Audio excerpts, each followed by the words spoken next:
السلام علیکم۔ ایک یہودی کو رسول خدا صلی اللہ علیہ وآلہ وسلم سے چند دینار قرضہ واپس لینا تھا۔ ایک دن آپ رستے میں جا رہے تھے کہ وہ یہودی آپ کے پاس آیا اور اس نے کہا، جب تک آپ میرا قرض ادا نہیں کریں گے اس وقت تک میں آپ کو یہاں سے نہیں جانے دوں گا۔ نبی کریم صلی اللہ علیہ وآلہ وسلم نے فرمایا، اس وقت ادائیگی کے لیے میرے پاس کچھ بھی نہیں ہے۔ یہودی نے کہا، جب تک آپ میرا قرض واپس نہیں دیں گے میں بھی آپ کو یہاں سے جانے نہیں دوں گا۔ آپ نے فرمایا، اگر یہ بات ہے تو میں تیرے ساتھ یہاں بیٹھ جاتا ہوں۔ یہ کہہ کر آپ اس کے ساتھ بیٹھ گئے۔ جیسے جیسے وقت گزرتا گیا آپ کے صحابہ وہاں جمع ہوتے گئے۔ جب انہوں نے یہودی کی یہ جسارت دیکھی تو انہوں نے اس کو سزا دینے کا ارادہ کیا۔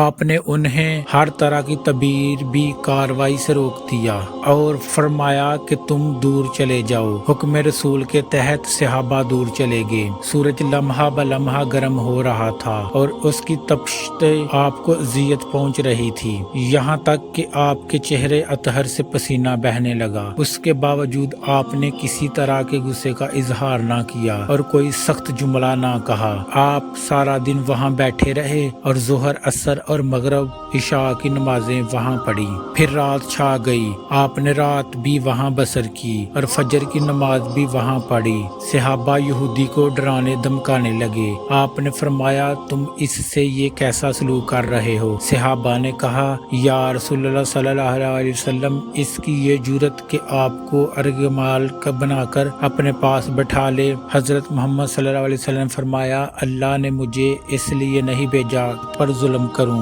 جب دن چڑھا تو یہودی نے کلمہ اسلام پڑھتے ہوئے کہا، اشہد ان لا الہ الا اللہ واشہد ان محمدًا عبدہ ورسولہ۔ میں اپنی دولت کا ایک حصہ راہ خدا میں دیتا ہوں۔ میں نے آپ کو اس لیے نہیں روکا تھا کہ میں آپ کی توہین کروں، اس ذریعے سے میں آپ کے پیمان صبر کو آزمانا چاہتا تھا، کیونکہ توریت میں نے آپ کی یہ صفت پڑھی ہے، محمد بن عبداللہ مکہ میں پیدا ہوگا اور طیبہ کی طرف ہجرت کرے گا۔ وہ تندخواں اور سخت مزاج اور بے اور ہے، وہ تاگوئی کرنے والا نہ ہوگا اور کوئی جھوٹی بات زبان سے نہیں کہے گا۔ اس طرح سے میں نے آپ کو یہاں رکھ کر اس بات کی تصدیق کی ہے کہ توریت نے بالکل سچ کہا تھا۔ رسول اکرم صلی اللہ علیہ وسلم پر رسالت ہونے کے 3 سال بعد تک خفیہ طور پر دعوت اسلام دیتے رہے۔ اس کے بعد اللہ تعالیٰ نے آپ کو حکم دیا کہ آپ کھل کر اللہ کا پیغام پہنچائیں اور لوگوں کو خدا کی طرف دعوت دیں۔ ایام حج شروع ہوئے تو پورے جزیرۃ العرب سے لوگ مکہ کی طرف آنا شروع ہوئے۔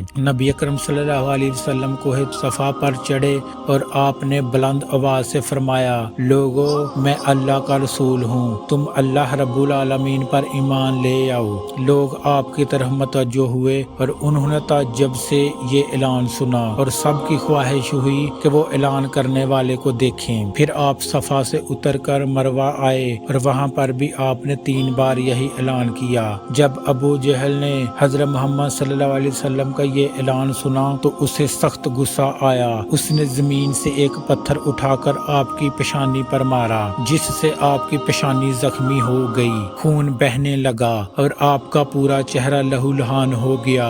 اس کے بعد وہاں مشرکین آپ کو پتھر مارنے لگے۔ نبی اکرم صلی اللہ علیہ وسلم مجبور ہو کر کوہ ابو قبیس پر چڑھ گئے اور ایک چٹان کے پیچھے جا کر چھپ گئے۔ مشرکین نے بھی آپ کا تعاقب کیا لیکن آپ انہیں کہیں دکھائی نہ دیے۔ ناکام و نامراض ہو کر انہیں واپس آنا پڑا۔